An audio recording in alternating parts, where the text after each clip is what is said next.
नमस्कार, मी माधुरी कुमकर. आपल्या आवाजमध्ये आपण आज सर्वांचं मनपूर्वक स्वागत. आदर्श गाव गावडेवाडी येथील श्री दत्तगुरु शिक्षण प्रसारक मंडळ संचलित हिरकणी विद्यालयात दिनांक 27 फेब्रुवारी रोजी दुपारी 2:30 वाजता 10वीच्या विद्यार्थ्यांसाठी शुभेच्छा समारंभ आयोजित केला होता.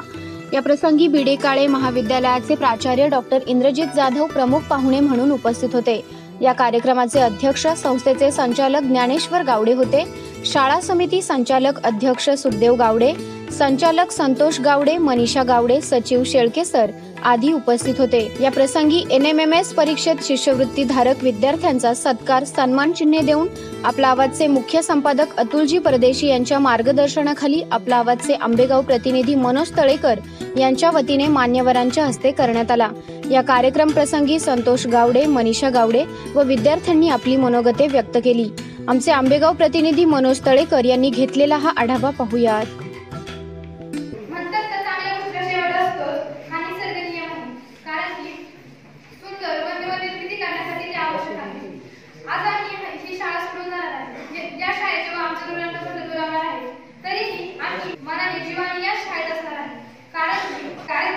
ही आवडते मनापासून ही शाळा लावी केला तसा माऊली बाळा अशी हिरकणी विद्यालय गावडेवाडीतील शाळा.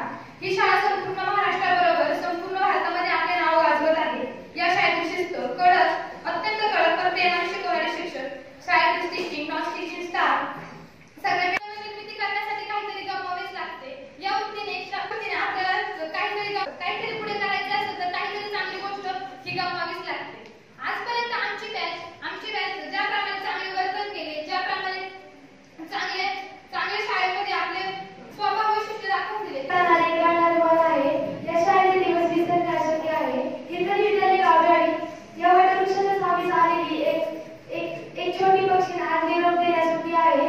आता इथे बसलेल्या प्रत्येक विद्यार्थ्याची अवस्था ही सासरी जाणाऱ्या नववधूप्रमाणे झाली आहे.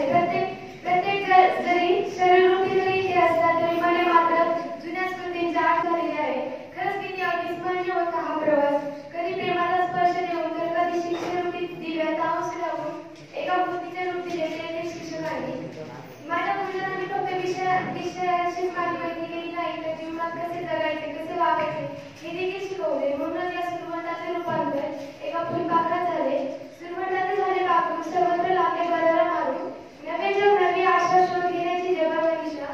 या शाळेने लावले वळ, त्यावर चढली यशाची चढण. हे वळ लावण्यासाठी गुरुजनांनी अविरत कष्ट घेतले.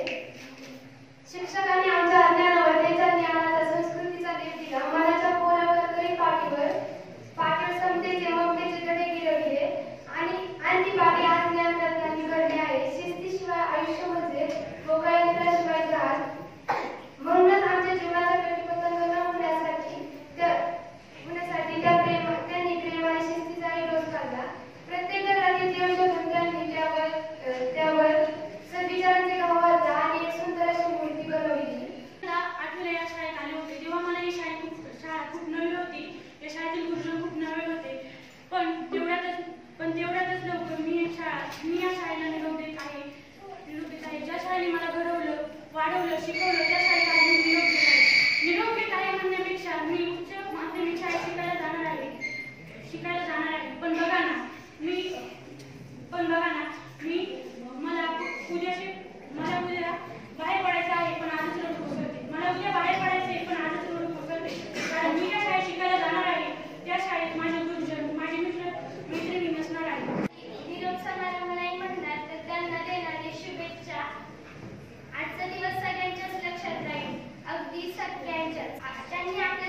इयत्ता 6वीच्या ह्या बॅचच्या आयुष्यातला आजचा क्षण पुढे जाऊन भविष्यात तुमच्याही आयुष्यात येणार आहे आणि या आमच्या सगळ्यांच्या आयुष्यात येऊन गेलेला आहे.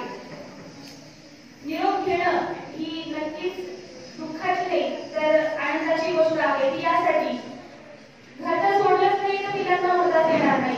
घरच्याची जर आस लावून बसली आणि त्यांच्या आईवडिलांनाही वाटेल की त्यांना घरचं सोडू नये तर पिलाच्या पंखामध्ये पळ करणार कसं आणि ते आकाशात उंच उंच भरारी घेणार कसं. या ठिकाणी फक्त संचालिका म्हणून नाही तर एक माता पालक म्हणून सुद्धा या ठिकाणी मी बोलण्यासाठी उभी आहे. आम्ही पालक म्हणून किंवा आम्ही संचालक म्हणून आम्ही ग्रामस्थ म्हणून आमच्या तुमच्या सगळ्यांकडनं खूप मोठ्या अपेक्षा आहेत. इयत्ता 6वीच्या ह्या बॅचकडूनही आणि पुढे जाणाऱ्या येत्या काही काळामध्ये तुम्ही 10वीची परीक्षा देणार आहात. की आता नवीन विश्वास नवीन वाटा त्यांना पुरवता येईल तिकडे ते शिकवणार. तर या सर्व वाटेसाठी किंवा त्याच्या भवितव्यासाठी आम्हा सगळ्यांकडून त्यांना लाख लाख शुभेच्छा आहेत. पण विद्यार्थी मित्रांनो, तिकडे जाताना आम्ही दिलेलं शिक्षण किंवा ज्ञानाची शिदोरी ही तुम्हाला पुढे पडेलच असं नाही. त्यासाठी आपले मनचक्षु सदैव उघडे ठेवा आणि या प्रत्येक येणाऱ्या प्रसंगाला सामोरे जा. दुसरं, आपलं मन, मनगट आणि मेंदू हे कायम बळकट ठेवा. चांगले विचार, आचार आणि सद्विचार किंवा सकारात्मक भावना याच्यातून तुमचं मन आणि मेंदू सबळ राहील आणि त्याचबरोबर व्यायाम, निर्व्यसन आणि तुमचं प्रयत्न याच्यातून तुमचं मनगट बलवत नाही. आणि यामुळे तुम्ही काय करू शकाल तर जगातल्या प्रत्येक गोष्टीला फेस करू शकाल. त्यानंतर पहा की आपलं ज्ञान, जाण आणि भान या त्रिसूत्रीचा तुम्ही अवलंब करा तर यश आपल्या हातात आहे. ज्ञान याचं ठेवा, जिथं जाल जे शिकायचे, जे काही आपल्याला करायचे करिअर त्याच्याबद्दल ज्ञान ठेवा.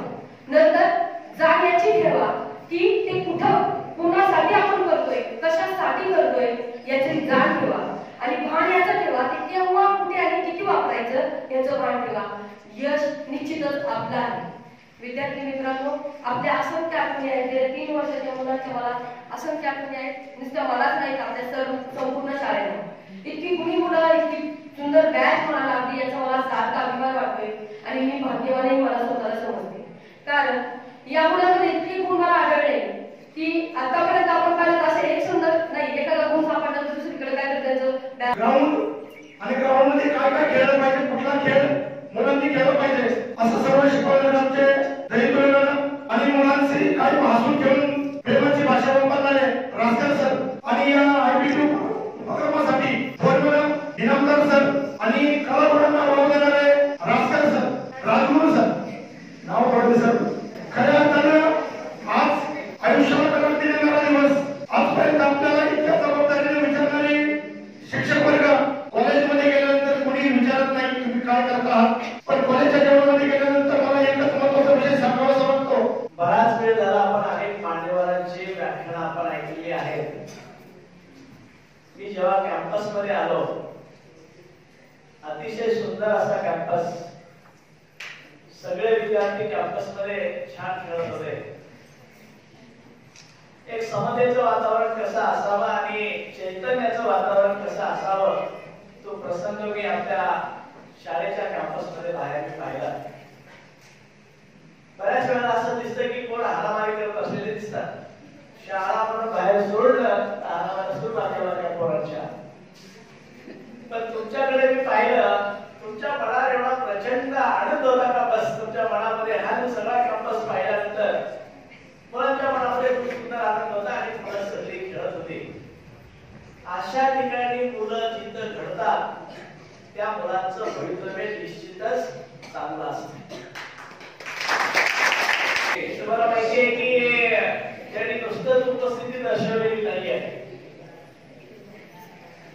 त्यांनी आपल्याला मोमेंटो दिलेले आहेत. ते सगळे मोमेंटो तुमच्या आयुष्यामध्ये ते प्रेरणा देणारे असे आहेत. या ठिकाणी येणारा प्रत्येक माणूस असा विचार करून आलेला आहे की आपल्याला इथं देणं लागतं, घेणं नाहीये. हा विचार प्रत्येकाच्या मनामध्ये असले सगळेच उपस्थित झालेले आहेत. इथं आनंद आहे, इथं समतेचा विचार आहे, इथं न्यायाचा विचार आहे आणि इथं कौशल्याचाही विचार आहे.